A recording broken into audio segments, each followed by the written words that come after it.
live viewers tuning in now and tuning in early. Thank you so much for coming out to the start of this stream and the first episode of the Dragon of Ice-Spire Peak. I hope you're excited, and I hope you'll tune in for all the coming streams and episodes ahead. That being said, we're about to start the recording and get into the live episode. All right, and in 3, 2. Welcome back, all you beautiful adventurers of the Orphan Guild. It is I, your host, the D&D Orphan, back with some more Dungeons and Dragons. Today is the start. Well, not quite the start, as we did have a session 0, but the true beginning of the adventure of Dragon of Ice-Spire Peak. A tale of commoners becoming heroes, of nobodies becoming somebodies, and of slaying a beast that lurks within the skies, terrorizing the innocent. Lovely cast of adventurers. Starting with the top, we have Donovan Willows. Hi, I'm King. I play Donovan. And fun fact about Donovan, he speaks about 8 languages. And Donovan is our boy right here, for everyone who wants to see his character art. He wears black and red robes with leather red boots going up to about his knees. He wields a powerful ebony staff, contrasting his own ebony skin. And lastly, his hair, a bright silver, kept in a nice buzz. From here, we have someone who you may have seen on the channel before, my good buddy Xerix, and our player, Echo.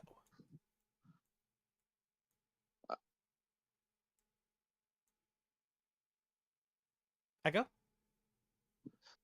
Yo, my name is Xerix. I'm playing Echo, who is a Warforged Druid.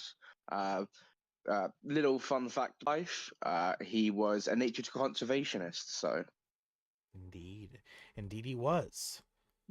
From here, we have the amazing Austin, who is playing Garrak Stonefist. Hello, my name is Austin. I'm playing Garrak Stonefist. Fun fact about him, he follows a god named Tempest, who is a storm god. And he's playing a cleric. Directly to his right is our Tabaxi Artificer, Ivyn. Hello, I'm JJ. I play Ivyn Felisar, and a little fun fact about him, he is an artificer tabaxi and really enjoys making potions. And last but certainly not least, our biggest boy, our hungling Goliath, Tharn Ironclad. Hello, my name is Koen, and I will be playing Tharn Ironclad, a Goliath. Fun fact about him, he treats most people that are smaller than most adult Goliaths as children. That will be fun to see in roleplay. Now, let us go over character backstories, starting with the person who first posted theirs, Ivyn Felisar, the artificer who wants to become an alchemist. Of course, a tabaxi. Ivyn was born after his family moved to Waterdeep and set up their quaint shop selling potions. At this young age, he always enjoyed experimenting, but hated the textbooks and academic ways his parents were teaching him. So, he turned to making his own and often unsuccessful concoctions with the random items he could get his paws on.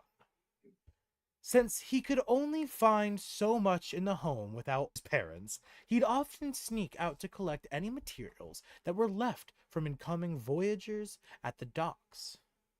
Curious as he was, though, this oftentimes meant stealing some precious materials that would catch his eye, alerting the city watch. He never got jail time, fortunately, and was more commonly fined to a lump sum of money. This put a strain on his family's business, however, and eventually led him to having to be isolated from the home of his parents. On his 18th birthday, it was then when the incident occurred, the burning down of his family's shop, and his need to flee Waterdeep. Armed with only a special diary and an alchemist's kit, and some vials, he now seeks out promising adventure that may allow him to find what he needs to return and right his wrongs. How'd I do? Did I do you justice, Ivan? Oh, I fucking loved it. Awesome. Sorry, language. Oh, no, do not hold back on language. This is D&D. Oh my god, This is... I was you're good. so hyped. I was Nah. like, wow, that's like... Fuck yeah, no, fucking give me that energy. That's what I want to You hear. get one. You get one fog and two shits. Nah, you get unlimited. The only ones you can't do are slurs. So fucking throw them at me, bro. Fucking as many slurs as y'all want. It's not. Alright, Does I'll not keep matter. my mic off. All Cool. right. Thank you, appreciate it. From there, we have Donovan Willows. Donovan Willows, you are a warlock. What subclass? Because it's not written in your backstory. Could you please tell me? Celestium. What was that? Celestium. Celestial. Mhm. Okay, so we have a warlock celestial celestial subclass, and you are a human, correct? That is your race. He's an Asamar. You're an Asamar. Okay. Mhm. Do you currently believe you're a human, correct? Though you do not know. Well, technically, he believes he's a Fae due to his Yes, of backstory. course, yes, but yes. So you are unaware of your ancestry, and to most, you Mhm. would actually seem to be a human. So we will portray you as such until the time Yes. comes for it to be changed. Donovan Yes, Willows, the human, truly an Asamar, warlock of the celestial subclass. Donovan Willows' life began with a mystery. As a baby, he was found in the Feywilds by the Elvish Fae, a tribe known as the Linarl. His only link to his origins was a name woven into the fabric of his blanket: Donovan Willows. The tribe's natural purity and animosity towards outsiders didn't extend to Donovan, thanks to his uncanny affinity for magic. Despite this rare acceptance, he still endured harsh treatment from most of the tribe, save for his adopted mother, Elowyn, and her daughter, Lenzara, to the potential within him. Donovan's ebony skin, contrasted by his lavender purple eyes and his silver hair, always kept buzzed since childhood, made him a striking figure among the Linarl. He wore black and red robes, complemented by red leather boots, standing out as both an outsider and a cherished member of his adoptive family. Raised in the heart of Linarl's village, Donovan grew to become a skilled medic, utilizing both learned techniques and his innate magical abilities. However, the tribe's purest mindset towards those who weren't magically gifted or fey rubbed off on Donovan, making him somewhat prejudiced against those who didn't possess magical abilities or a fey background. At the age of 30, his tranquil life took a dramatic turn when he became haunted by vague dreams. In these visions, a mysterious dragon wreaks havoc in the Forgotten Realms. The dream ends with a cryptic and eerie image of an older man, presumably Donovan's father, facing grave danger due to this dragon. Compelled by the dream's urgency, Donovan sought the wisdom of the tribe's elder, Elorian, who had always harbored a fondness for him. Elorian recognized the importance of Donovan's quest and granted him permission to venture into the Forgotten Realms. He bestowed upon Donovan 2 treasured items of the Linarl tribe, along with a sack of basic supplies and a few pieces of gold. And with a wave of his hand, Elorian opened a shimmering portal beneath Donovan's feet, sending him tumbling into an alley of Phandalin. Thus, Donovan's journey would begin, thrusting him into a world of mystery, danger, and the pursuit of destiny intertwined with the fate of the Forgotten Realms. Did I do you justice? You did indeed. Sounds yeah, you did Awesome. indeed. Moving back up next to Ivyn himself is Garrak Stonefist. Garrak Stonefist is a cleric of the Tempest domain and a half-orc. Am I correct? Half-orc, correct? Yes, Awesome. or correct. Garrak Stonefist grew up in the bustling port city of Luskan on the Sword Coast. Caught between two worlds, his mother, a scholar from Waterdeep, dedicated her life to exploring ancient ruins, while his orcish father, a wandering mercenary, instilled in him the values of discipline and honor. Despite facing prejudice for his orcish blood, Garrak's unshakable curiosity and drive earn him a place as an apprentice of Candlekeep, Faerun's greatest library. While studying texts describing Tempest, the god of war, and his mastery over storms as both a symbol of power and a force of cleansing. The imagery of Tempest commanding lightning and thunder to shatter injustice resonated deeply with Garrak, reflecting his own inner storm of strength and anger. Inspired, he pledged himself to Tempest, embracing the power of storms as a reflection of the god's will. Now a cleric of Tempest, Garrak roams the Sword Coast, wielding the fury of storms to protect the innocent and punish the corrupt.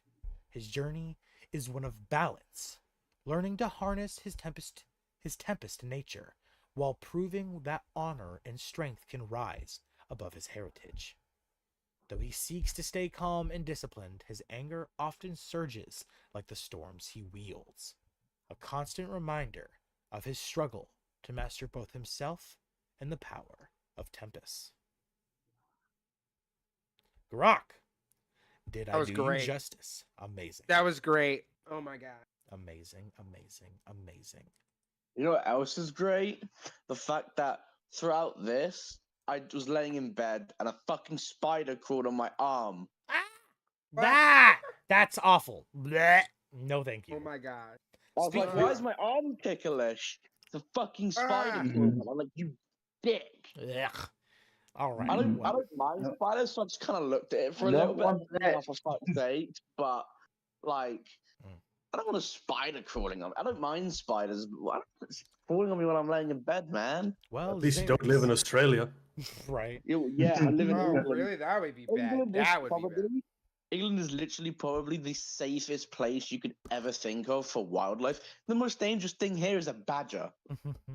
Well, Echo, or should I say Xerix in this moment, while you do not like spiders, I assume our boy Echo, in fact, loves them being a natural part of. Mine's a hero, but yeah. We move on to you now. Echo is a Nature-Forged, a little bit of a reflavoring of a Warforged. Rather than being built by the magic and metal of man, he is crafted from the magic and nature of the wilderness. He was once, presumably a man, though he does not know his memory, foggy and fuzzy. He is a druid. With 2014 rules, do you get your druid domain instantly? So what? I believe so, right? It's level 2. It's level 2. Okay, so currently just a druid without a domain, going to receive. It's also called a circle, by the way, not domain. Right, circle that domain. You're right. Correct. My bad. Now we move on to Echo. Echo's story begins long before he was reborn from nature itself. In his past life, he was a man, determined and fierce to protect those who couldn't defend themselves. One night, he snuck onto a pirate ship to free rare animals that the crew had cruelly caged. But when he was caught, everything went wrong. he barely escaped with an egg he found hidden away in a chest. But as the pirates came after him, in his final moments he decided to take the plunge into the deep, cold ocean, clutching the egg to his chest. Neither the egg nor him would survive, the egg turning into a gem as the life inside of it faded. His body and the gem were eventually washed ashore onto the Sword Coast, where only that memory lifeless body. Suddenly, the goddess, Deep Shalicious, saw what was done and took pity on him. Using her divine magic, she called vines and roots from the forest to envelop his lifeless form along with the gem. Pulling them deep inside, she would wove together a new body, one of stone and of stick, of branch and of dirt, with a large gem planted into his chest. When he awoke, all he would hear is one sentence offered from his god: "Rise, my echo, and protect that which is green and natural." From that moment, he became Echo, a man of a new life. For 5 years, Echo lived in the forest, protecting the trees and the animals. It felt as if he belonged here. But with peace comes disaster. And a dragon appearing, wreaking havoc, would upset the balance that he worked so hard to protect. Once more, Deep Shalicious would speak to him, commanding him in an urgent voice, "Protect me!" As she would then guide him through the forest to the town of Phandalin, where his journey would take a new turn. Though the path ahead was uncertain, Echo remained steadfast in his mission to protect the natural world. Echo! Did I do you justice? Yeah, it was good. Amazing, amazing, amazing. And with that, I believe we move on to our last character's backstory. The biggest man himself, Tharn Ironclad, a Goliath of hill giant descent, and a fighter. What kind of fighter are you? Or do you... I'm just a fighter currently. Correct. Just a fighter. Do you have a plan for what fighter you're going to be taking? Echo Knight. Echo Knight. Ah, that is going to be amazing to see your giant ass duplicating. That's going to be fun. Okay. Awesome. Tharn Ironclad. A towering Goliath of hill giant descent, who grew up amidst the rugged peaks and treacherous trails of the Sword Coast Mountains. His tribe, the Stone Vale, forged a life of unity and resilience in the unforgiving wilderness. From a young age, Tharn learned to wield strength and cunning to survive the harsh elements and relentless predators. His innate toughness and determination earned him the role of defender and hunter of his people. There he would master an array of weapons, axes, spears, bows, and those alike. Protecting his kin and bringing down game to sustain them were more than just duties. They were his way of honoring the Stone Vale's creed of preservance, and camaraderie. Life in the mountains was not without its spiritual side, as the tribe revered the elements and heeded the wisdom of their shaman. One fateful evening, beneath a sky alight with auroras, the shaman emerged from his tent with a vision of a prophecy that would not only alter Tharn's destiny, but that of the Forgotten Realms. A great dragon, its shadow darkening the land, was foretold to bring destruction and chaos to the region. The shaman declared that Tharn was chosen by the spirits to confront this threat. And with a heavy heart and the blessing of his tribe, Tharn set out, carrying with him the weight of their survival and the hope of their future. Tharn's journey would lead him down the perilous paths of the mountain, his skills honed by years of hunting and battle tested with every step. His destination, the frontier town of Phandalin, a place where his path would intersect with those of adventurers and mysteries yet unknown. The prophecy left him with more questions than answers, but his resolve remained steadfast. With his battle-scarred weapons and indomitable spirit, Tharn Ironclad walked into the unknown destiny, ready to face dragon and destiny alike. And last time I will ask, Tharn Ironclad, did I do you justice? Sounded just about right. That is amazing. And with that, we all reach the town of Phandalin. Xerix, or Echo, having traveled for days through the wilderness, emerging from the dense brush to the right. Ivyn and Garrak, having met each other along their journey at some point, traveling down the Tribor Trail into Phandalin. Tharn himself traveling down from the mountains through the mining trails, reaching Phandalin, and lastly, but certainly not least, Donovan Willows, falling through a portal, finding himself directly across from the tavern of Stonehill Inn. Before we begin, I would like to ask the two people who have had a little bit of an acquaintance, please give us a little bit of roleplay as to at least a small conversation that was had upon entering Phandalin. Ivyn and Garrak, I am speaking to you two. Of course. So, Ivyn, is this when they first meet, or Let's say you This is have. a- Let's say you've known each other for a bit, maybe not longer than a day, but enough to know a little bit, your names at least, and you're just having a small conversation as you enter the town. of course, of course. So what you Um, carrying there? Oh, You just see you got a bunch of cool stuff. just a few vials here and there. I've got this really, really cool what do they call it?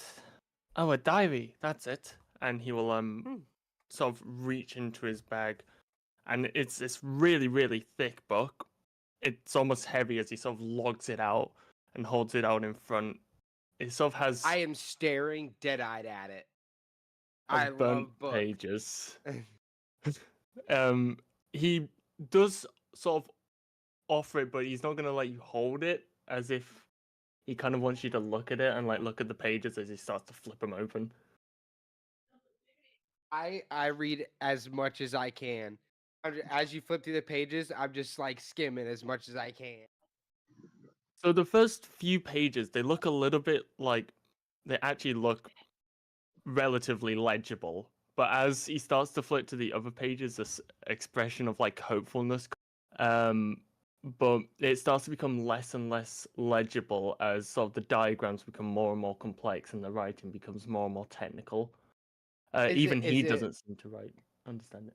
Or is it in like another language, or is it just because the pages? It's just because it's terminology. It's the flavor for the Oh yeah, then higher level Like seeing E equals MC square written upon a page in a bunch of different versions, Garrak. It's like mathematical equations, and while it's written in a common language and you do know like the letters and words, understanding it is like trying to understand gobbledygook and not being a goblin.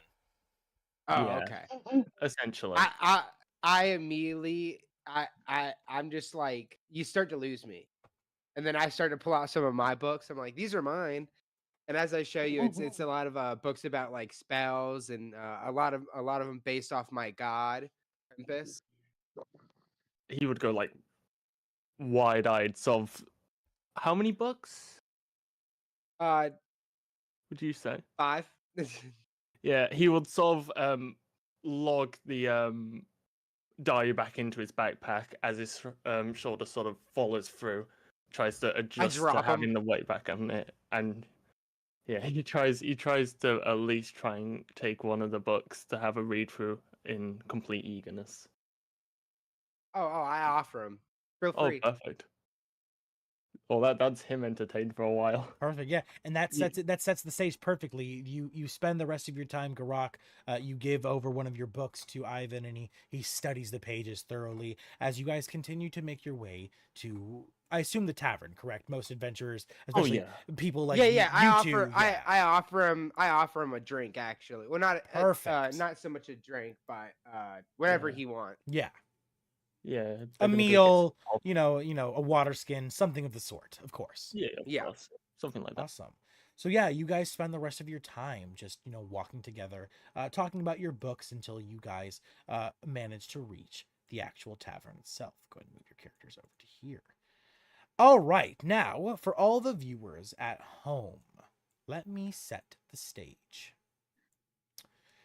Nestled in the rocky foothills of the snow-capped Sword Mountains is the mining town of Phandalin, which consists of 40 or 50 simple log buildings. Crumbling stone ruins surround the newer houses and shops, showing how this must have been a much larger town in centuries past. Phandalin's residents are quiet, hard-working folk who come from distant cities to eke out a life amid the harsh wilderness. They are farmers, stonecutters, blacksmiths, traders, prospectors, and children. The town has no walls and no garrison, but most of the adults keep weapons with easy reach in case of need for arms to arise. Visitors already have coin to spend or news to share. The Stone Hill Inn at the center of the town offers modest lodging and meals. A couple of doors down from the inn, posted outside the Townsmaster's Hall, is a job board that has only a single page on it, reading, "Job board has been moved inside of the inn."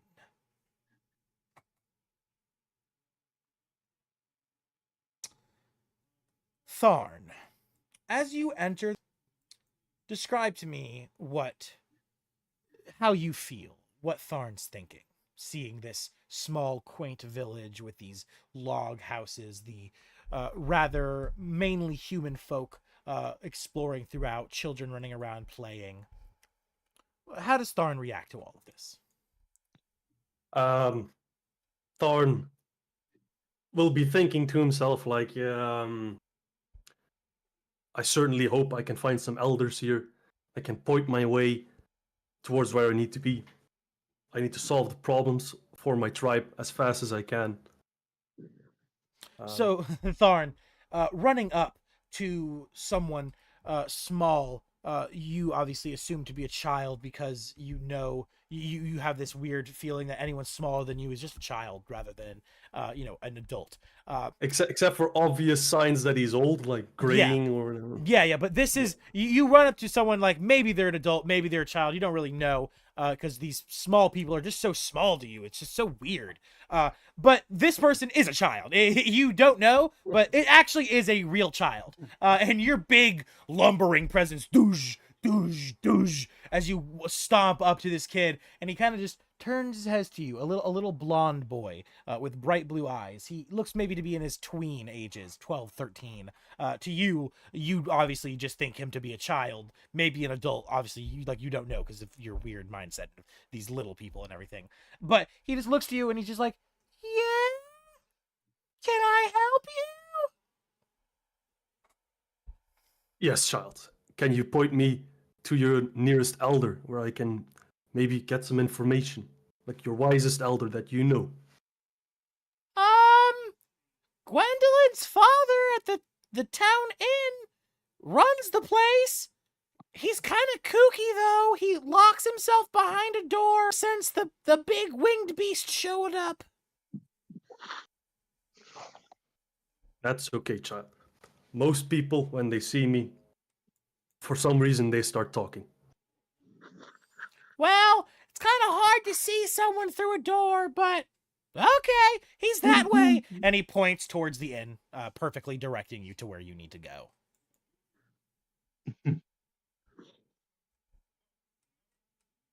Do you say anything else to him, Tharn? Yeah, I was just saying, thank you, child. Yeah, no problem, big man. As he just kind of waves to you as you begin to your passive perception just barely being high enough, you hear him in the distance, just like, "Fucking dude is huge." And you then make your way as well to the tavern. Now on to Echo. Echo, you emerge from the thick brush of the forest, seeing in front of you the town of Phandalin. How does Echo react to this?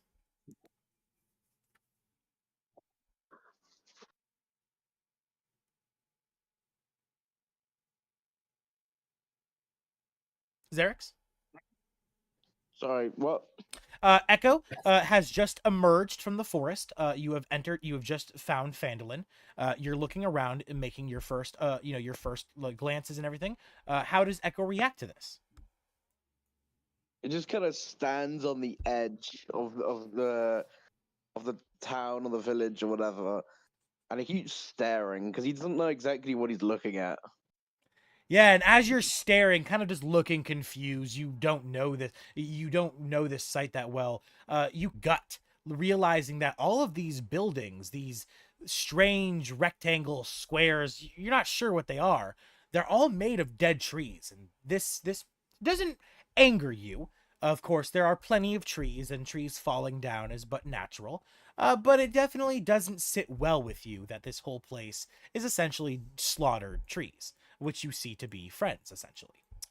However, you hear in the back of your mind, Echo, your goddess's voice, deep, celestious, speaking to you for the third time ever.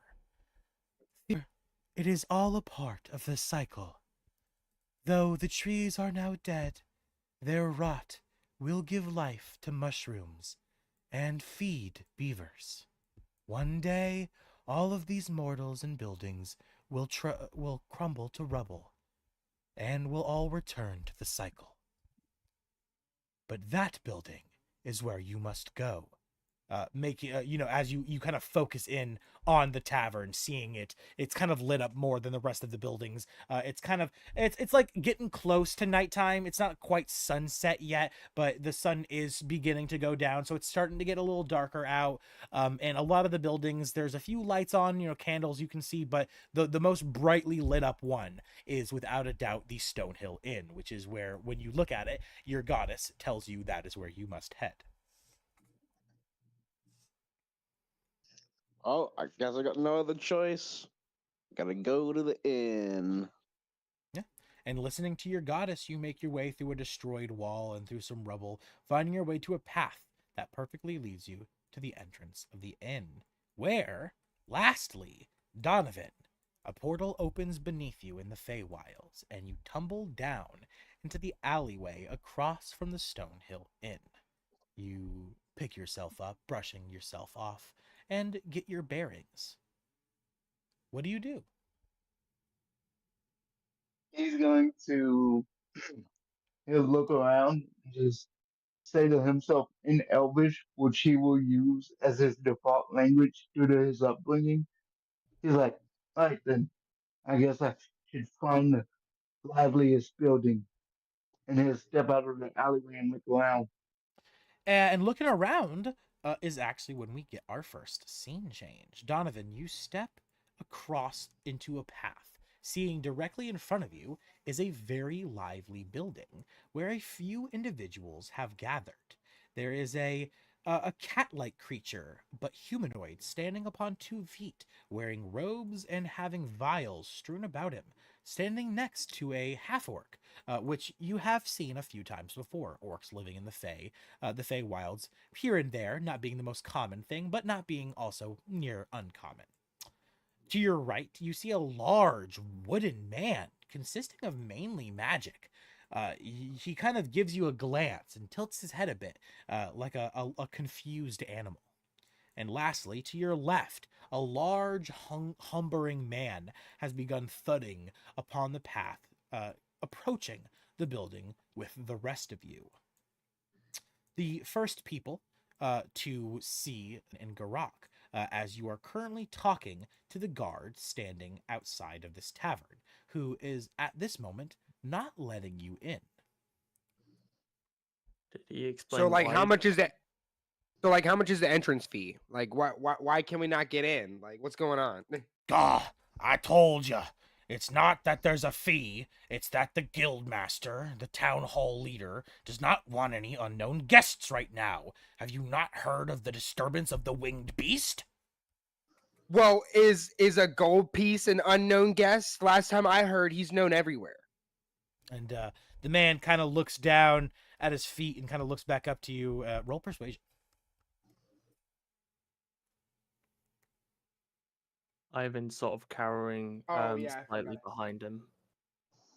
He doesn't like the presence of a new person, as his eyes are sort of like pinpoint on the guard. Yiddish. 15. Not too bad. Meets it, beats it. That's exactly. He looks at you, kind of wiggles his tongue in his mouth, licking his teeth, kind of showing his greed. Looks down to his shield, sees it scratched up and kind of bruised and battered. Looks back to you and sheaths his sword entirely, taking it off his shoulder, reaching his hand out in front of him, kind of looking to the side, not really looking at you, and he kind of gives a cough.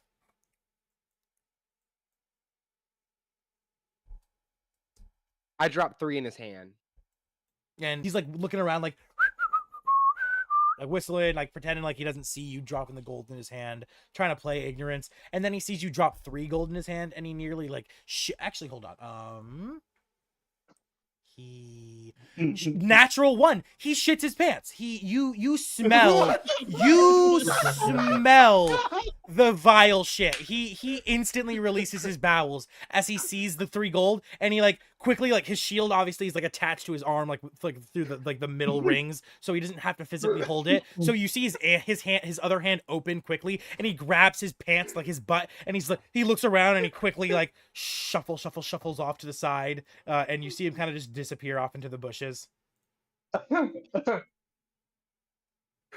my god! Does anyone else see this, or is it just? Oh yeah, me? everyone, Is it all just of me you and hear Ivyn? it. All of you hear it.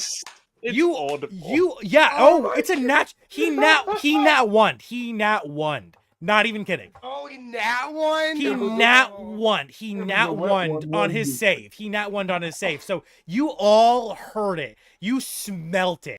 So But the door is now open for you to approach. I high five everyone. I just, damn. Ivan, do you allow him to high five you? who's asking? The DM's asking. Garrak is attempting to high five people. Oh, if it's Garrak, then yes, definitely. So Ivan, yeah, Garrak, you high five Ivan and you move on to Tharn. Tharn, do you accept the high five? Sure, why not from a child? You take the high five. You look at him like, okay, tiny child, agreed. And you Make myself look tall. I'm like, yeah, dude. Trying to make myself look way taller. give Tharn a good smack, and y'all high five each other. You hear the echo. You run on over to Donovan. You see the man with the staff, and you're like, high five, Donovan. Do you give him a high five? He does indeed. Okay, Donovan, you slap some skin, rather impressed by the man's ability to make someone shit his pants on sight. And lastly but not least, you run over to the big humbling man made of wood, and you gotta give a double take for a second, like, what the fuck? And then, but you continue. You go, Xerix, you awake, buddy? Yeah. Sorry, what? Garrak is attempting to high five you after he made a guard shit his pants. He doesn't know exactly what the fuck that is, so he's not even gonna do anything back. He's just gonna continue staring at him. Yeah, so Garrak, you kind of just you put I'm your fine hand with it. Yeah, you put your hand up and he just gives you a look and kind of tilts his head a bit. And then in your head, Xerix, your goddess speaks to you. Oh, you're meant to touch your hand to his in a slapping fashion. Sounds gay, Slash man. But yeah, Echo, you take this and you kind of like you just look to yourself like you're like, oh, okay. You don't really speak out loud or say anything, but you just realize what it meant and everything. And Garrak, after you run around giving everyone a round of high fives, do you run up and open the door? I open it for everyone. I'm like, Push open the double first go. doors, and they swing open with no effort, showing that the only thing stopping you all from coming in was simply the guard. And you see, as soon as you open the door, a bar sitting right across from the entrance of the tavern, right next to a set of stairs, and behind them, behind the lady, a door. In front of the lady, sitting behind the bar, there is a man playing a lute, just strumming along, having a wonderful time. He's a bard, and he's clearly the enter. To the left of her, standing at the end of the bar, is a woman with a glass of ale and rags tucked in at her side, maybe a barmaiden of some kind, cleaning and polishing dishes. Tharn, currently you can see inside of the window a bit from where you're standing, and you see a small man, presumably another child, except for this child has thick beard. He has a thick beard for a child, and he's bald also for a child. And you see him kind of sitting at a table, just cheersing some glasses up in the air. Currently, that is all you guys can see. Feel free to now move your tokens. So, Garrak, you are up here. You open the door. Ivyn, you said you're following behind him, correct? Yep. Yeah, just sort of like scampering behind. If like any of the onlookers within the tavern look at him, he's sort of going to angle himself to use Garrak as a sort of shield Yeah, so as he holds his hood. oh yeah, they definitely give you a glance, Ivyn and Garrak, as you guys enter. Everyone, the music continues, the bard keeps playing, but he slows his pace. But everyone locks their eyes onto you. Of course, the first and most noticeable being the gorgeous woman sitting behind the bar with luxurious blonde hair, wearing a purple, green, and red dress. Upon entering Garrak, Do I notice that Ivan's like me? Is he? Do I notice that he's like kind of hiding behind me? Oh, for sure, Garrak. You can feel him being as Oh close yeah, as he is to you. he's Yeah. like proper like maneuvering around. Yeah. I'm trying to make myself look bigger. I'm trying to be a good supporting buddy. And Garrak, looking around the tavern, you see a few faces. Obviously, the people standing in front of you. But there's also there's about a single person at every table. You see a dwarven fellow with a guitar sitting at his side, and a big, thick backpack that has a lantern sticking out of it, also laying on the floor. He's sitting eating some food and drinking some mead. There's a woman in a like a skirt dancing dress who is over by a table, just currently dancing to the music. She's no longer dancing. She was dancing when you first opened the door, but she has now slowed her pace and has begun to stop, kind of staring at you, along with the barmaid and the person cleaning the glasses. The only one not staring at you is the dwarf with the guitar, who has the lantern backpack. He is just looking at his food, eating his food. The other two fellows in the tavern also glare at you. A big man holding a pint of beer looks at you with his thick beard and long black hair and grizzled face, giving a grunt as you all enter. And lastly, a small gingered dwarven fellow drinking from two different glasses at once gives you guys a strange glance. While he kind of like, it gives you guys like side eye before looking back to his glasses, looking back at you guys, looking like keep going back and forth between glancing at you and glancing at his drink. So you said every table's full? They're not full. There's one person at every table. Well, yeah, but there's no completely empty table. Yeah. Correct. There is no completely empty table.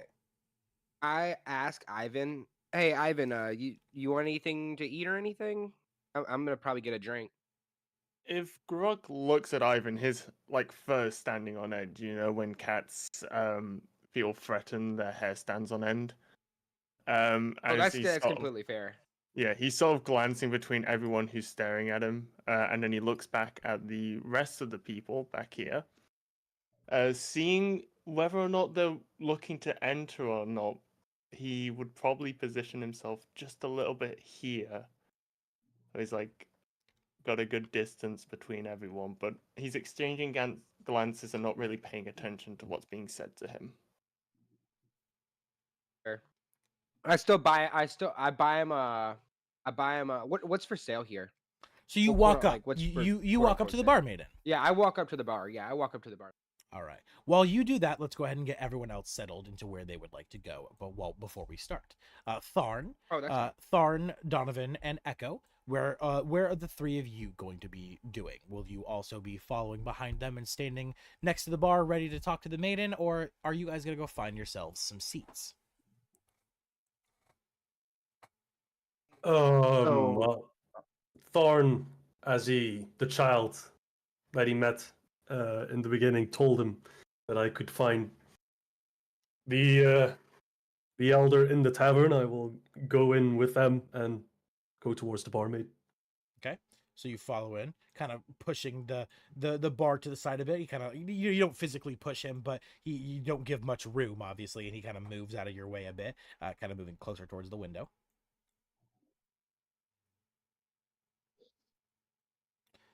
All right, and then Echo and Donovan.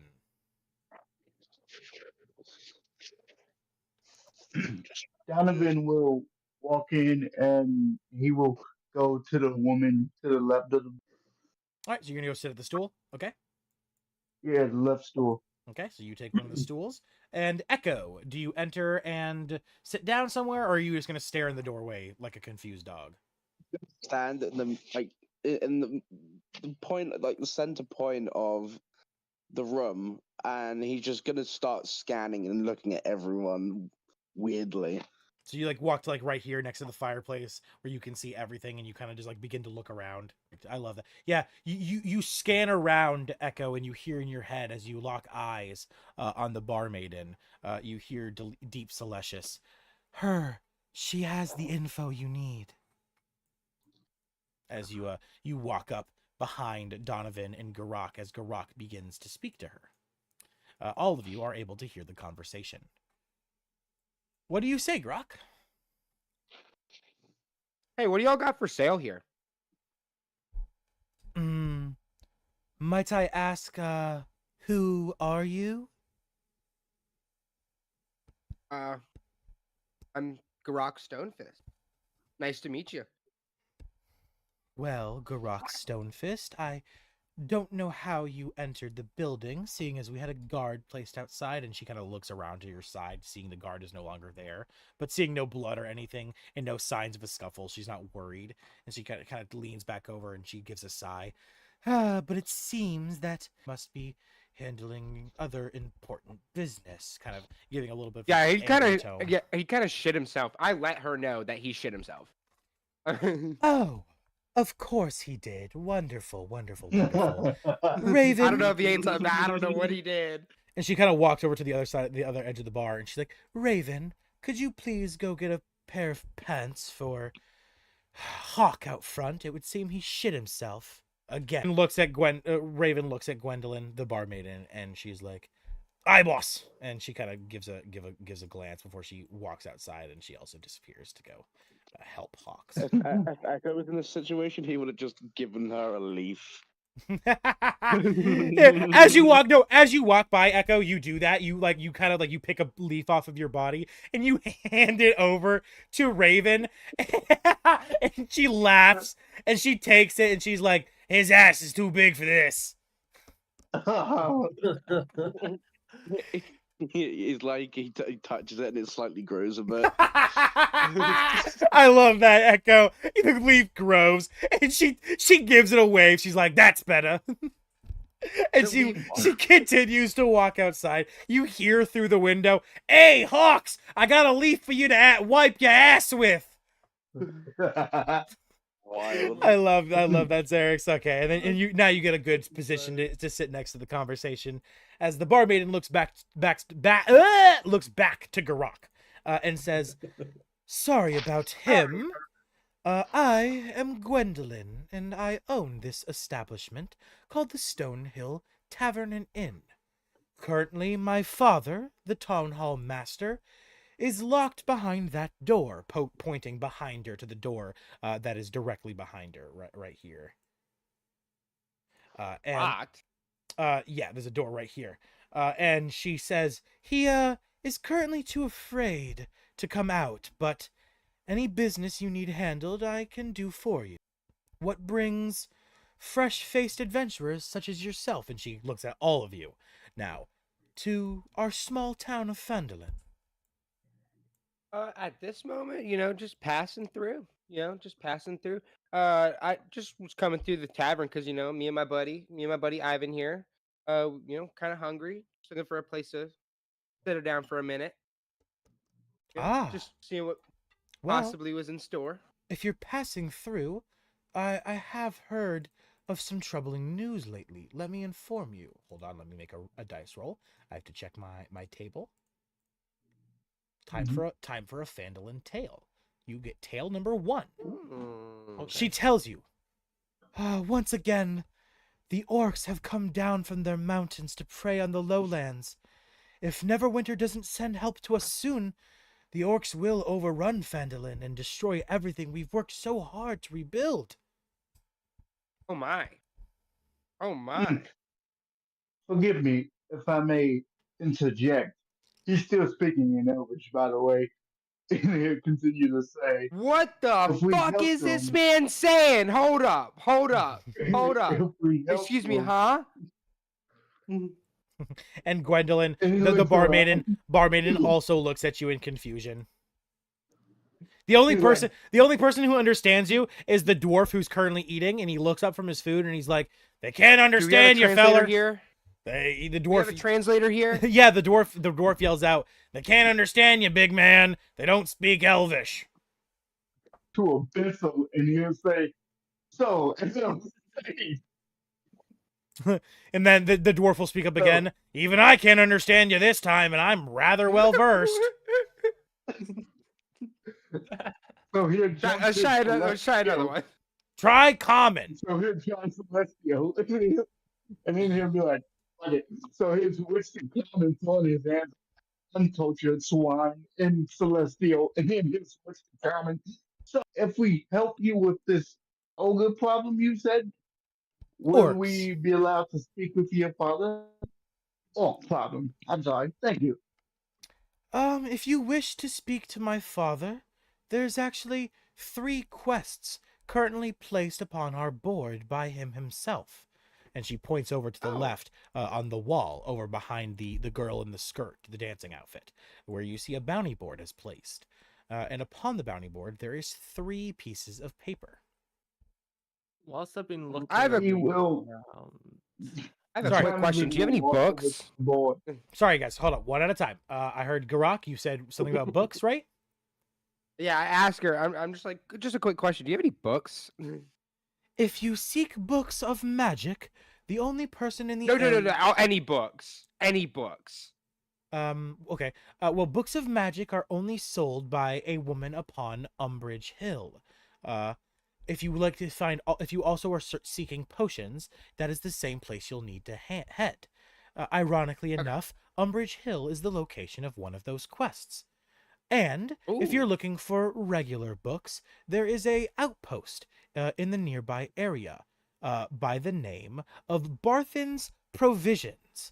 You'll find it roughly about a block away.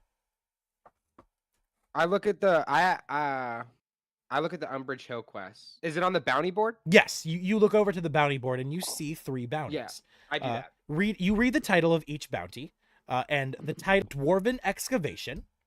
One says Nomengrad, and one says Umbridge Hill. And the Umbridge Hill one is the one that catches your eye. It reads, the local midwife, an acolyte of Shantea, named Abdara Gwyn, lives by herself in a stone windmill on the side of a hill a few miles south of Phandalin. With the dragon's sightings becoming more common, it is not safe for her to be alone.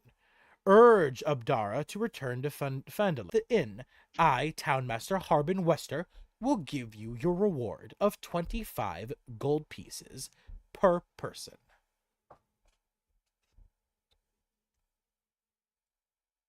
Is Garrak still standing here, or did he go over to the quest? He's over at the quest board. Yeah, I'm gonna move Garrak. Oh well, first of all, he would have followed him, and seeing, sort of, and hearing about them doing potions, he would tug on some loose clothing of Garrak and be like, "Could we go?"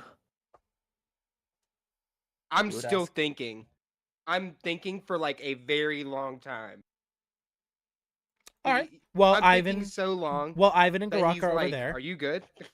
While you two are over there, Donovan, Echo, and Tharn. What are you three gonna do? Well, Donovan would look over to the barmaid and ask in common. He'll say, "Do you think the time frame is looking like to deal with these orcs? Is that a emergency thing, or how is that?" We're not sure where they are currently.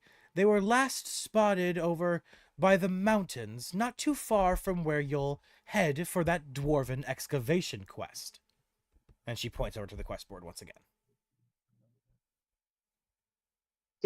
Are the orcs on the quest board?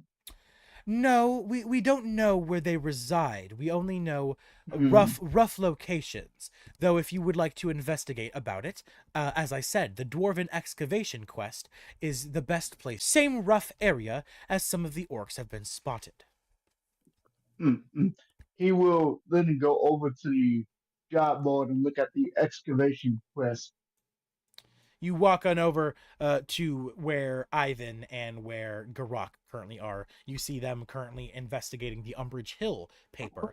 However, you read the Dwarven Excavation one. It reads, Dwarf prospectors found ancient dwarven ruins in the mountains southwest of here, and have been working an archaeological dig seeking treasures and relics. They need to be warned that the dragon has moved into the area. Take the warning to them, and then return to me, Town's Master Harbin Wester, to collect a reward of 50 gold pieces per person. That price Garrak's- tag makes this sound dangerous.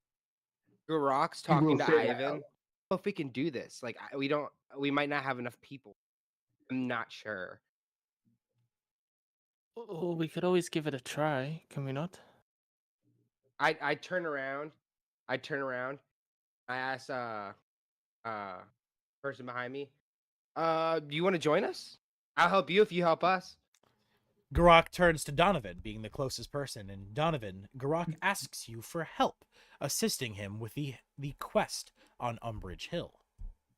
And it says per person, so either way, if you come, we're earning an extra 20. If you help him, he will help you on the quest you are interested in. Garrak is a half-orc, yes? Correct. Yeah, Yes, I am. that's right. Yes, then Donovan will say in orc, he will say orcish, I suppose. He'll say, I feel as though we should do this one first, only because more lives seem to be at stake than just one. So would you like to flip a coin for it? I agree with I agree with him. If more lives seem to be at stake, then my God speaks to me, saying, Yeah, you do see help people. You do see that the Dwarven Excavation Quest says that it has 2 people you are assisting, while the Umbrage Quill has 1. However, while you're on that mindset, you think to read the last one. The last one being the Nomengrad quest. It reads, a clan in a small network of caves in the mountains to the southeast. The gnomes of Nomengrad are known for their magical inventions, and they might have something which can detect or defeat the dragon. Get whatever you can from them, and if you bring back something useful and don't want to keep it for yourselves, I, Town Master Harbin Wester, will pay you 50 gold pieces for it. So this one is about a quest of a whole group of people. However, there is nothing to say that they are in danger. Not sure. As you 3 are all discussing, Tharn and Echo, the last 2 who have not gone over to the quest board, What are you two doing? Did I did I overhear there being a quest for dwarves? Yes, you did. You overheard them discuss. Heard Gwendolyn telling Donovan that if he wishes to investigate the orcs, that the dwarven excavation mission, in which you need to go warn 2 dwarves that they could be in danger, is a quest that has that involved. Well then, Tharn, being from the mountains and being familiar with dwarves, will silently follow after in order to see the quests, and with the mindset of helping out the town makes it easier to get information. And Echo, you being the last one, you see these group of 4 travel over to the board and begin to read it. And you look at them with curiosity. And your god speaks to you once again. I am not sure, my child, my Echo, but I believe those are the people. Those are the people that I saw in my vision. The ones who will help you fell the great beast threatening our very existence. Echo is going to go over then towards them, and he's going to speak for the first time. However, he speaks in an ancient language, primordial, if anyone knows it. I do believe we I do do. know it. Yes, we have a fucking translator for you. Donovan speaks like 8 languages. Nice. What? He's the large, really large, because this motherfucker is 8 feet tall, by the way. Echo's a big boy. Yeah, you're as big as you and Tharn are like identical in size. You have a little more like you have more heft to you because you're like made of wood, obviously. But like standing next to each other, you guys are both towering figures. Yeah, he walks over and he simply says, I guess I'm with you lot. Donovan, you recognize the language he speaks, being primordial, and you snap your attention to him. This being one of the first times you've ever heard it spoken outside of your studies within your elven village. What do you say to him? Donovan just replies, finally, someone with some culture about them. Sure, you can roll with us.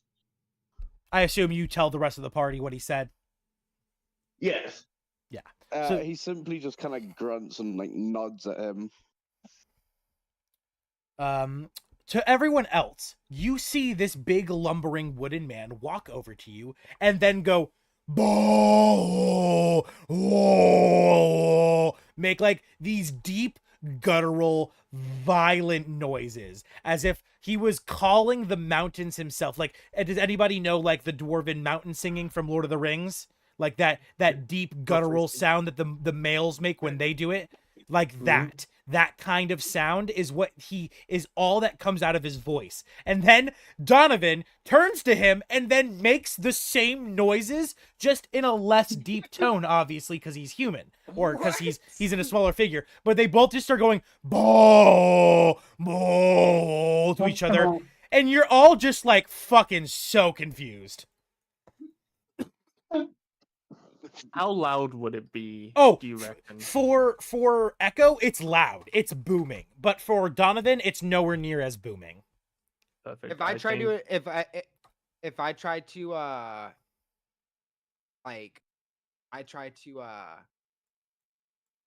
like fake it, what would that? It would just sound like consider you're as? roaring. It would just be like you're trying to roar or Oh, imitate. I wouldn't even be trying. I wouldn't even. No. Abyss sounds like guttural noises. The specific noises you need to make to express sentences. I still try to do it. Yeah. You do it, and everyone just looks at you like you're burping or something, like you're like a beast roaring.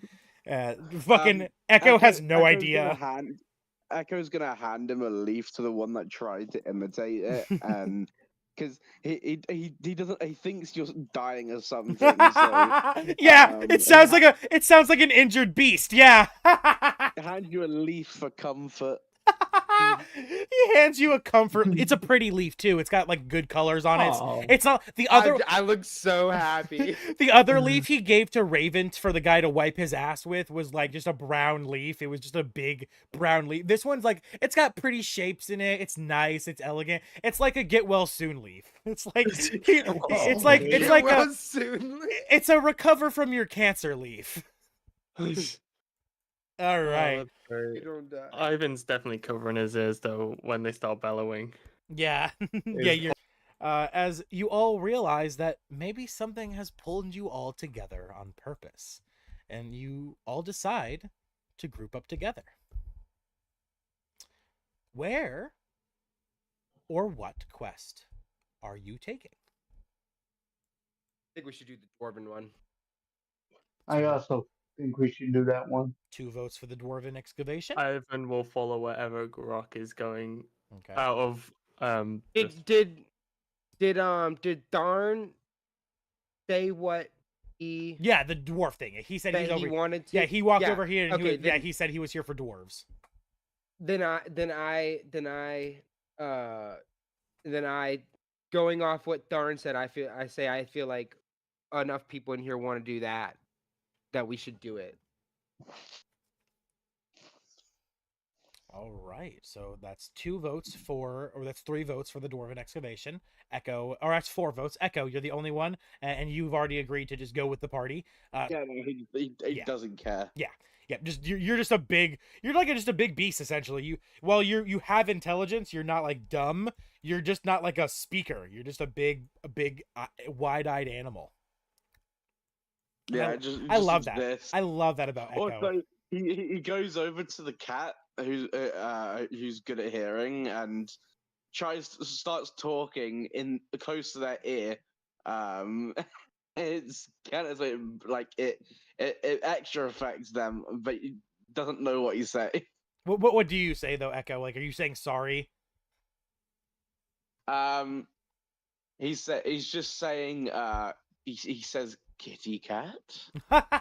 Okay, so yeah, you're not even like trying to hurt it. You're not even trying to attempt to hurt him or like be mean. You just walked up because he looks like an animal and you love animals so much, and you just say in primordial, kitty cat, and once again it's just oh, like a foghorn. Hearing that it's closer, because obviously he has like his hands over his ears, he's like pulling them down, having his head down.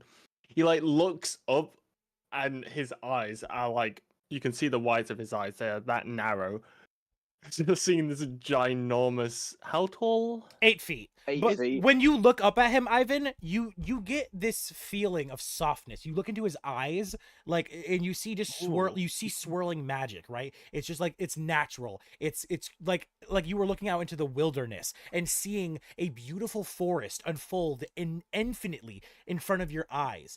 And while his voice is deep and booming and it's scary, it's soothing when you look into his eyes because of how pure, how genuine and amazing this creature is. I think from there his hands will slowly like rise from his ears like flinging back up, as you can see a lot more of his face now. Whilst there's quite a lot of fur around the main areas, there's a bit of singed, almost hairlessness around the neck area. Cat looks like it was hurt. He gives you a leaf, but this is a special kind of leaf. It's one to give soothing properties to the appointed area. A healing leaf. He gives you this leaf, and looking at it, obviously not being able to understand what he speaks, you understand the intent.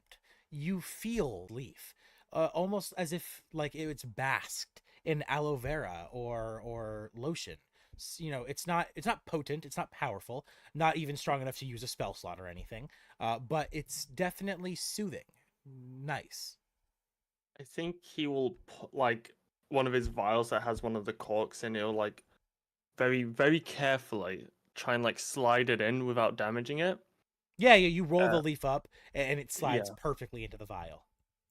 And he sort of just like holds it to his chest for a moment before slotting it into one of his many holsters along his belt, giving like a very given that he probably doesn't understand common, but doesn't say a word.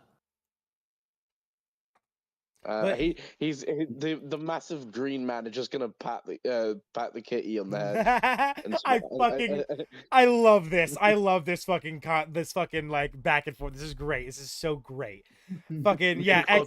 The big man, the big wooden man gives you a little bit of a pat to the head, kitty cat. Nice and gently too, because obviously he's from the natural world.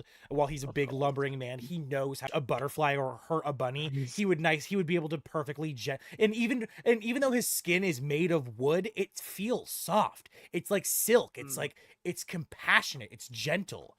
You can tell that this big man is nothing but a gentle giant.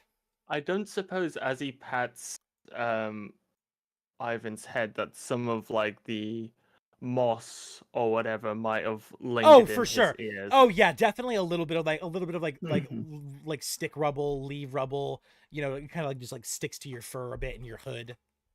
Because he's definitely just gonna sorry. While this is going on, I'm talking to the girl on the other side of the table. Oh, okay, all right. Just wanted to quickly say that he would like take the leaves, like he would feel like put it away for safekeeping to research later. All right. And just Garrak, for future reference, if we're in the middle of a moment like that, please, if it's something like that, just send me a DM or just wait a second till Ivyn hadn't finished there and that felt that obviously I have terrible ADHD. Yeah. I know I'll forget if I don't. Yeah, don't worry. That works too. Just send me DMs. That's perfect for if anyone else has that problem, like you want to do something you're gonna forget about. Send me a DM so that other players can finish their stuff. I'm completely finished now. Perfect. Awesome. And then Echo and Ivyn, you have this such an adorable, sweet moment, and it wraps up very perfectly. As Garrak, then he's saying, what are you saying to her? Oh, I just how's your day been? You want me to buy you a drink? She looks at you and she looks at you. Roll me charisma. Just basic charisma? Yes, basic charisma. Echo just puts a thumbs up towards the guy. He's trying to rizz up the woman. 9. Yeah, that is so unfortunate. She looks down at her drink and doesn't look back up at you. Does not. Oh, wow. That's fair. Cold shoulder. Oof.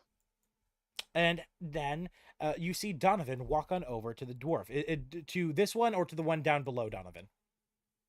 The one down below. Okay. One drinking like he's trying to forget something.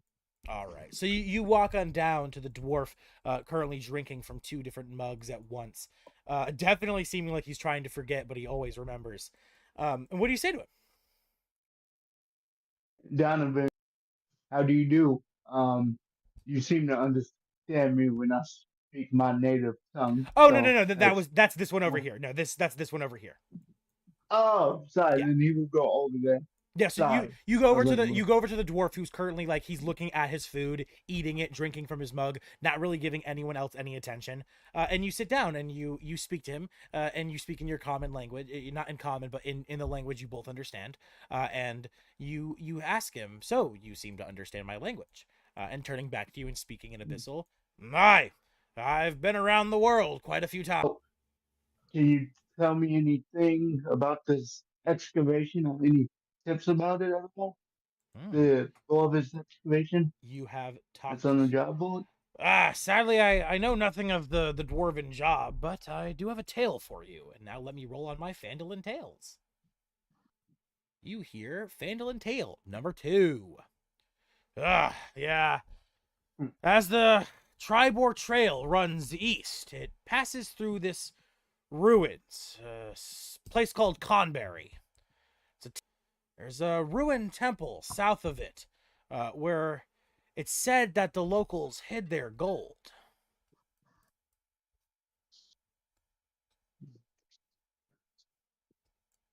Hearing this, Donovan will slide 2 gold across the table and look at him and say, "You got anything else for me?" I appreciate the favor. It means a lot to me. We don't make a lot around this part, and he takes the gold before you have the chance to slide it away. But sadly, nar, I have no more info for you about anything going around here. I'm fairly new to the area myself. Aye. You're a good man. And then he will walk over to the other dwarf and wait patiently, since Garrak seems to be busy with him. Yeah, as you walk over, Garrak, while Donovan's having this conversation with Brood, the dwarf up to... which, by the way, Donovan lets you know his name is Brood. I am Brood. Brood is his title.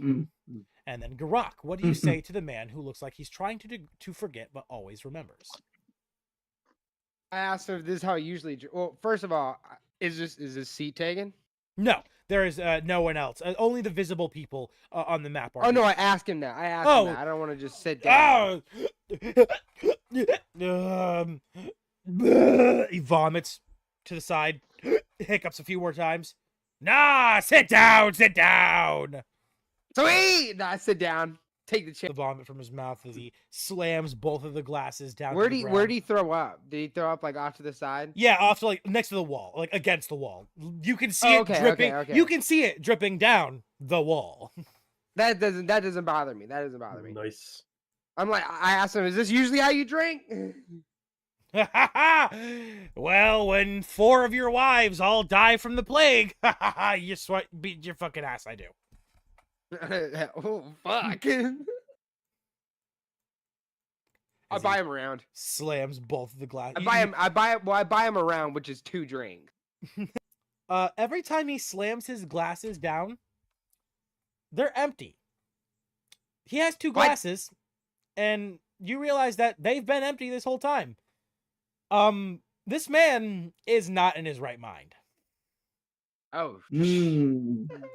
He is pretending to drink alcohol and believes himself to be inebriated, but it's simply because he's so fucked up mentally that he can't conduct himself, correctly. What? Okay, I then look at the bartender as she's bringing the drinks out. I go, other table. The bartender walks over to you and she puts down another empty glass on the table and picks up the other 2 empty glasses before she walks. Oh, that's fine too. She walks over to the wall and she begins to wipe the wall down with a cloth. You hear her underneath her breath, "Fucking goddamn Godric, why do you have to do this all the time?" Oh my god! Oh, I'm sorry. A common occurrence. And she I'm finishes. sorry. I want to. She finishes clearing the vomit and then she walks away. I then go over here. I very surprisingly then go over here. The man doesn't even look at you. He doesn't even realize you've left or that you probably were even there in the first place. I don't think so either. And Donovan, you look at him and what do you say? I'm gonna walk. I want to try something that may or may not have an effect. What do you want to do? I want to try to bring this man to a state of lucidity, if only for a moment, Okay. to see why he's not in his right mind. How would you like to attempt to do so? What's your reasoning? What's your logic? I will use prestidigitation to sort of give the smell of a dwarvish sort of environment. So probably like a stone ruin or something. Or stone Okay. Yen just breaks down in tears. Just his face is just, he erupts in ugly crying, snot just dribbling down. He vomits like probably 3 or 4 more times. After the second time, it's just vile. There's no more food or lick or anything coming up. It's just vile. And you get the feeling that he probably doesn't want to remember. Okay, so something happens. He said 4 wives. Question. Yeah, does but Echo see this? Does who see this? Echo. Echo does see this. Yes, you see the man in the corner crying and vomiting profusely. Echo's gonna go over and slightly pat them on the back, and is gonna give them is gonna give him a stick to hold on to, and this stick feels sort of comforting. It's like a Harness your druidic powers, pulling a branch off of your very skull, one of the branches that act like your antlers. You pry one off, it quickly regrowing in an instant. And you offer this stick out to the man. And crying and sobbing, he grabs it. And in his state of obviously depraved and psychoticness, he holds the stick close to him, calling it Evelyn, saying, "Oh, Evelyn, how I've missed you. I've missed you so much." the back. And you see the tears begin to slow as the stick really does give him comfort. You do a good job, Echo. He kind of grunts and goes, then and kind of walks back off. All right. And Donovan, as you and Echo walk off, with Echo. You flick your staff, and causing some magic to swirl around. You see the vomit all pool together into a blob and fly out the window off into the distance, into just the woods. And with that, he'll give a nod to the law maiden that had to clean it up the first time. She's just like, she gives you a big smile and a thumbs up. She is happy. All right. Donovan will then look at the rest of the team and say, all the way outside, and proceed to just stand by the door, the entryway. All right. I'll walk over to Ivyn and say, "You ready to go?" Feeling a little bit confused by the prior interactions that he's had in such a short amount of time, he would be at a loss for words, so would simply nod and ensure that he's not leaving his side. Very, very carefully following along. Are the people of the tavern still looking? No, at this Staring. point, they've all they have heard your conversation, help with nearby quests, and the fact that you've taken one gives them good faith in you. I don't assume as he was looking around that anything caught his eye as him being a tabaxi. And No, like, nothing, yeah. nothing of importance or notice. Cool, perfect. Always got to ask. The last two leaving, being Echo and Tharn, the two lumbering boys, heading outside to join the rest of the party, closing the tavern doors behind you all. Leaving with the quest of the dwarven excavation, directions to where you need to go, where we will have our next scene change. All right. Before we start this, I need to make sure everyone's visual, their sight is correct. So, Tharn, how much dark vision do you have? Any at all? I don't think I have any. Let me check. Please do. Nope, I have none. All right. You have no dark vision, so I can just turn off your light. Because you do not have one. Okay. Well, I Donovan. still do have. Donovan, do you have any dark Yeah. vision? Give me one moment. Yes, 60 feet. You have 60 60 feet? feet, yes. Okay. 60 feet.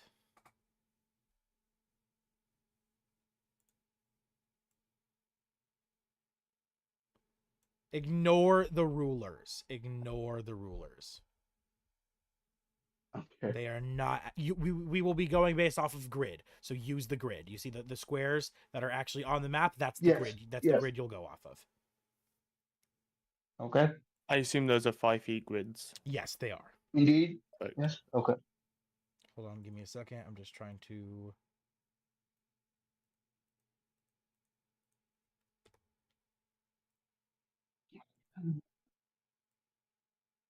That is still way too big. Can I make the grid size even smaller? Can I make it like point something? Oh, I can. Oh, but it really doesn't get much smaller. Hold on, guys. Should have done this sooner, but I didn't think to. well, if that's the case, then if you have 60 feet, I'm just going to shorten it to like 5.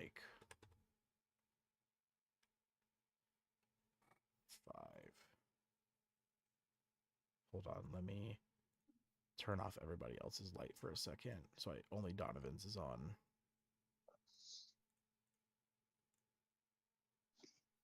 Okay, now only Donovan's is gone.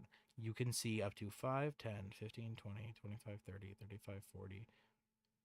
Okay, good. You have just about 60 feet of dark vision. Okay, so if that's the case, and I gave you 5. Okay, does anyone else have dark vision? I have 60 feet. Garrak? I you have think I 5? have. I actually have a dark vision as well. I should have 60 feet as well. Okay, so that's 5. That is add light, range of 5. And Ivyn, do you have it or no? Yeah. You have 60 feet. So Tharn is the only one without dark vision, correct? I So think so. Yeah, like Genasi as well. Okay. Don't worry, we're actually going to be wrapping up like really soon, Echo. So don't worry. Okay. Just stick around for like say 15 more minutes, and because we don't have time to do this whole quest, so we're gonna pick up where the quest really begins. I'm gonna let you guys like get to I'm the. shattered this week. You're good, man. My sleep schedules are all fucked up. You're good. All right. So you guys travel to the canyon where the dwarven excavation takes place. And you find yourselves entering in upon the location. You see in front of you, hold on, let me go ahead and read it out for you guys. Jump to, hold on. Okay, here we go. Dwarven excavation, location overview. Where is the thing I'm supposed to read? Okay. The canyon's rocky walls rise to a height of 80 feet. 20-foot-high wall of black stone has a broken gate carved into it, with one stone door hanging precariously by a hinge and the other door missing. Beyond this open gate, in the shadow of a great mountain to the east, lies a ruined settlement. All is quiet. You may now move your characters. Ivyn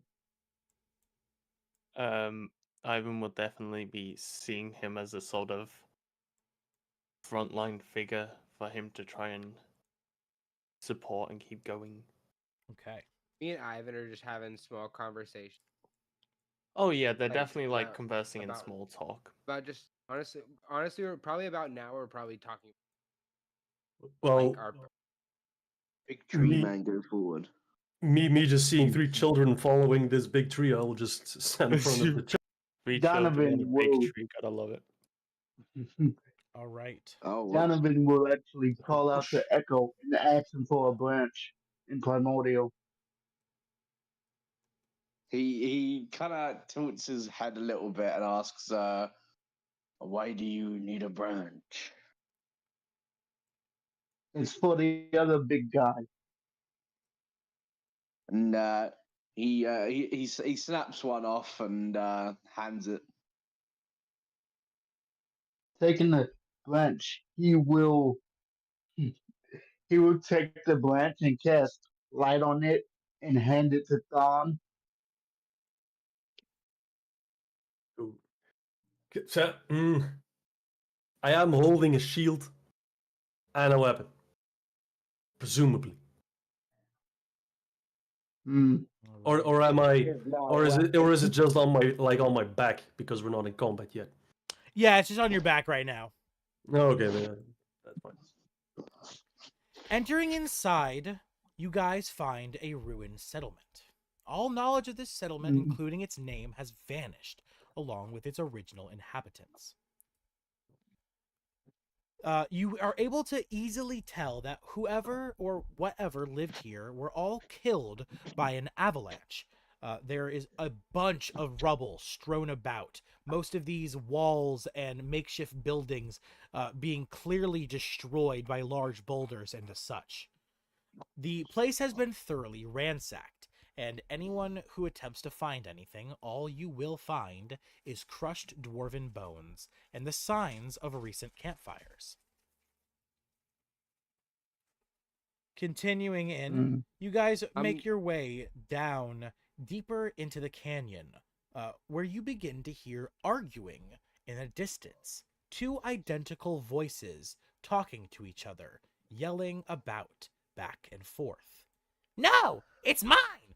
No, it's mine!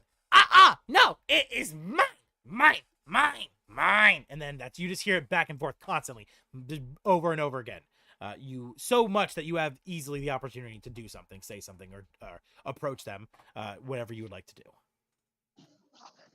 Big green man walks over to the two and kind of kneels down and smiles at them and hands them a flower.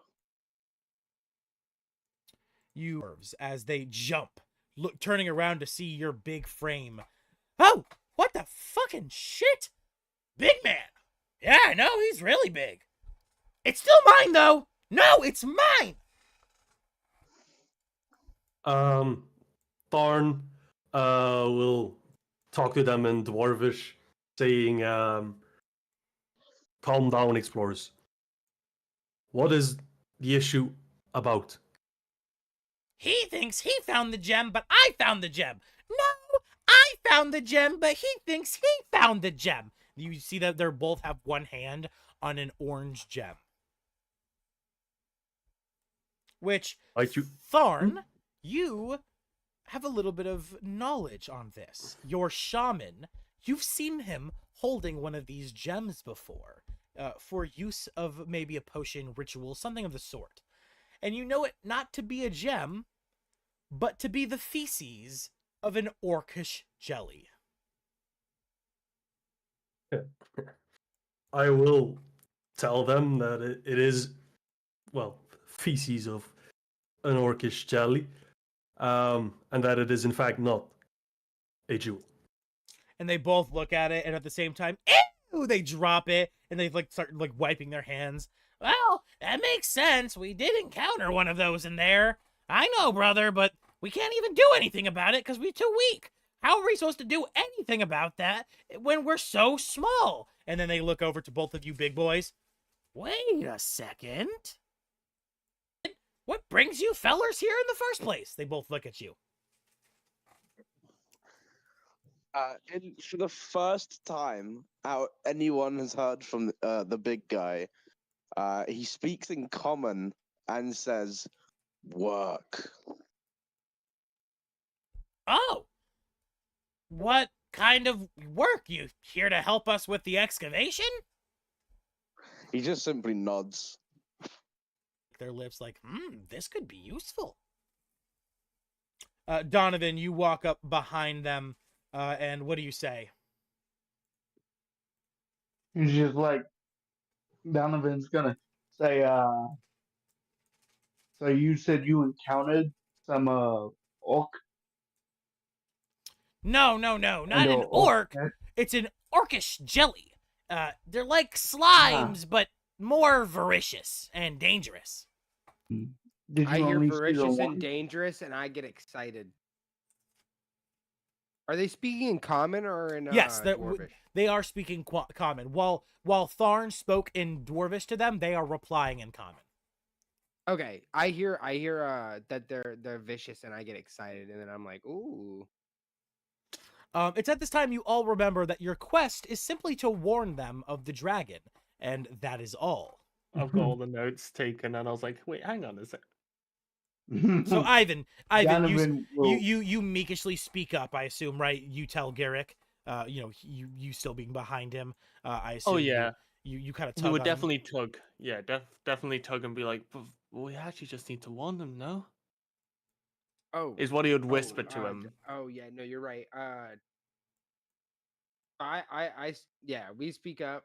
We're like, hey, they're just to let you know that's the main reason we're here. Like we're here for. I informed them that we are here for a reason. Oh, there's a fucking dragon now? Yeah, that about makes sense. We've been seeing a lot of orcs around the canyon. And normally they live up in the mountains. Yeah, brother, they must have been kicked from the mountains by the dragon.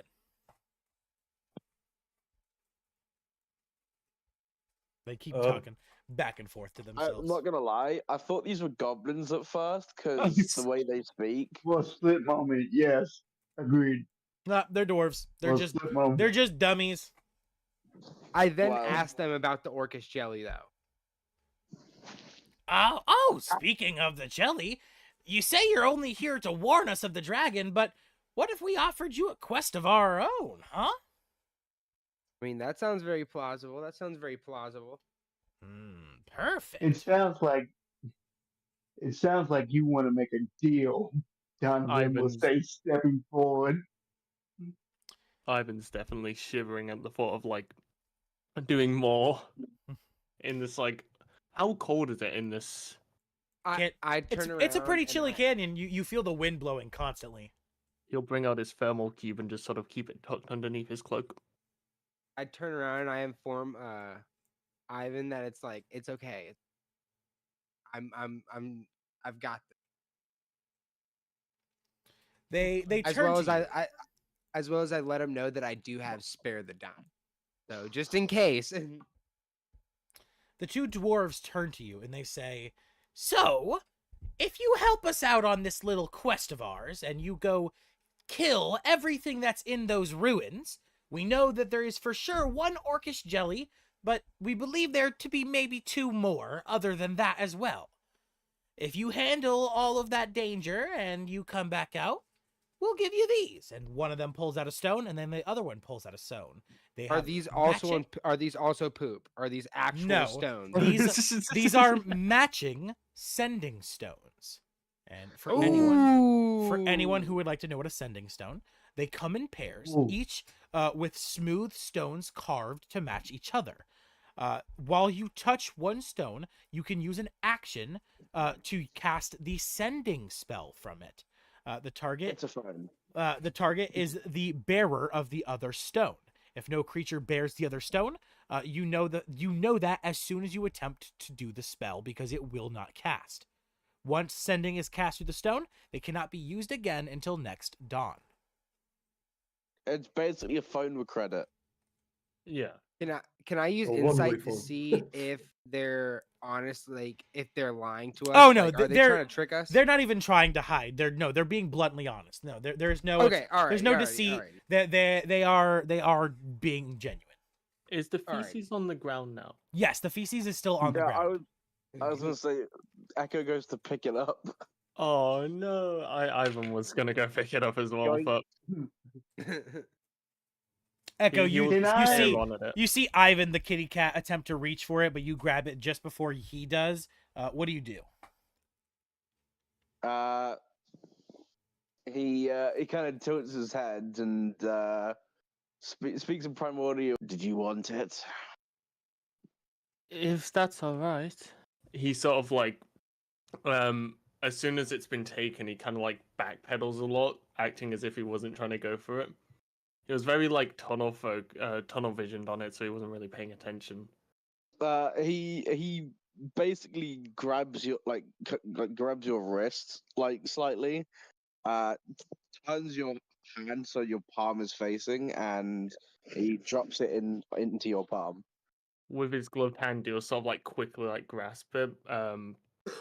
And how malleable is it? Would you say, DM?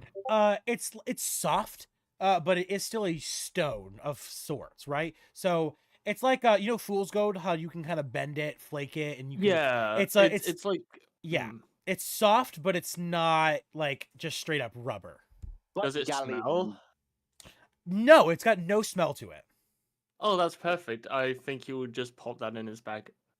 All right, you take the orcish jelly poop. How It's much does it bright, weigh? It's bright orange, and don't even worry, it has no weight.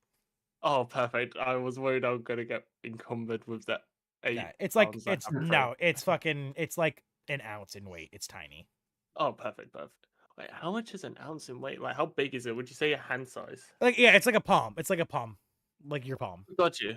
For some reason, I was thinking of it as like a sort of like medium-sized rock. Nah, Yeah. it's a small. It's like the size of like And then like a there's- ruby in your hand or something like that. That is me thinking it's the size of like your like I don't know, no bigger than your thumb. Oh, okay. We all are very, very perceptive. Yeah, it's like a small little piece of poop. I Yeah. imagine like a cow. Mhm. I imagine it to be like that Mm. big. All that's good to right, know. so they have offered you Alright. a quest in return go for fight, guys. clearing this ruins. They will give you their sending stones. Do you guys agree to this quest? Well, can I try to persuade them to sweeten the deal even more? You can attempt to, but they. The clothes on their back. Not even the information. Yeah, Not even yeah. information. If you Do they have hold any on, information? yes. If you would like information, I can roll the Fandolin Tales. Give me just a second. Yes, please. Yes, that I can do. That does not even require persuasion. That's just. We also want them to do a little funny dance. No, I'm just- Oh yeah, no. Actually, I do want to see a little dance. My God, shut the fuck up. Ivan is more than happy to just try and like get the quest done for the 2 sending stones anyway. He doesn't want any other extra conditions. Wow. So far on this D6 that I rolled a 1. I just rolled a 2 last time, and now I rolled a 3. Oh my God. I've rolled Going Nice. in order. Moving up in the world. Wow. Climb them. Yeah. the two dwarves look to you and they say, we do know that a strange magic pervades Neverwinter's wood, confounding navigators and obscuring the ancient ruins of a bygone kingdom lost in its depths. But that's pretty far from here. Don't know how useful that information is. Much. And then I tell him to hit the gritty. And Okay. they instantly, oh, fuck yeah, dude, and they hit the gritty. Okay, now I'm definitely gonna help him. All right, that's Are one vote we for are the we quest. close to? I'm sorry. I'll do the quest, but I wanted to ask: are we close to that temple that we were told about previously with the gold? Yes, that is nearby. That you could go do if you guys would like to do sometimes. That is called the Shrine of Savaris. Is that in the Conberry Ruin Temple? Or Yes, that's correct. Yes, the Conberry Ruin Temple. Yes. That is the okay. one. What was the thingy that you said? It's before, called so I the can- Shrine of Savras. Savras. Shrine of. I'm just gonna put Shiv. That's fine. I'll- Yes, I'll but know this, what that what they just told about you is the ruins of a bygone kingdom in the depths of the Neverwinter Wood. All right. So we have I- we have 3 votes for the quest. Tharn, Echo, are you guys wanting to do the quest as well? Sure, why not? He'll go ahead with it, but he wants to It get it can't over be with that that. hard. All right. And you guys, That's they move to the sad. side as they allow you to walk up to the beginning and the entrance of these ruins. And Ivan's definitely going last. this is where we will pick up our next session. I hope Perfect. all of you beautiful adventurers at home have had a wonderful time with the first episode of The Dragon of Ice-Spire Peak. If you've enjoyed, please tune in next Saturday from 2 p.m. to 5 ways. I hope all of you beautiful adventurers stay safe as you explore through the night. Peace out, and everybody say goodbye. Goodbye. Take care. Yeah. Bye bye. Good day. Bye bye. Bye. Take care. All right, thank you guys so much. Let's go ahead and do